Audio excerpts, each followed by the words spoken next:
Hi friends, இன்றைக்கி வேலண்டே ஸ்பெஷலில் நான் சூப்பரான கோகனட் புட்டிங் தான் ரெடி பண்ணியிருக்கேன். அது எப்படி பண்ணலாம் அப்படிங்கிறத பார்க்கலாம் வாங்க. அதுக்கு நான் ஒரு அரை முடி தேங்காய், ஒரு 3 பர்சன் அளவுக்கு கார்ன்ஃப்ளவர், ஒரு 4 ஸ்பூன் அளவுக்கு சீனி எடுத்துக்கிறேன். தேங்காய் அரைச்சி பால் எடுத்து வச்சுக்கோங்க. அதுக்கப்புறம் கார்ன்ஃப்ளவர் மாவில் கொஞ்சோண்டு தண்ணி ஊற்றி நல்லா கலக்கி அதை கட்டிப்படாமல் கலக்கி வச்சுக்கோங்க. இப்போ நம்ம எடுத்து வச்ச தேங்காய் பால் இதையும் போட்டுட்டு அதுக்கப்புறம் நம்ம எடுத்து வச்ச சீனியும் நல்லா ஆட் பண்ணி கலந்து விட்டுடுங்க.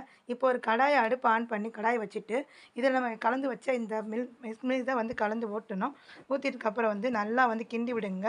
ஒரு விஸ்கு வச்சு நல்லா கிண்டி விடுங்க. இந்த கன்சிஸ்டன்சி வர அளவுக்கு நல்லா கிண்டணும். நல்லா சுருண்டு வந்த பிறகு அடுப்பு ஆஃப் பண்ணிட்டு ஒரு பாத்திரத்தில் ட்ரான்ஸ்ஃபர் பண்ணிக்கோங்க. பண்ணிவிட்டு இதை ஃப்ரிட்ஜில் வைக்கிறீங்கன்னா ஒரு 4 மணி நேரம் ஃப்ரிட்ஜில் வச்சுருங்க. அப்படி இல்லைன்னா வெளியே வச்சாலும் ஒரு 4 மணி நேரம் வச்சுருங்க. எடுத்து பார்த்தீங்கன்னா இப்போ அகரகர் எதுவுமே இல்லாமல் சூப்பரான ஜெல்லி மாதிரியான ஒரு கோகனட் புட்டிங் ரெடி ஆகிடுச்சு. இது நயன் ஸ்டைலில் நான் பண்ணியிருக்கேன். உங்களுக்கு ரொம்ப பிடிச்சிருந்தா லைக் பண்ணுங்கள். தேங்க்யூ.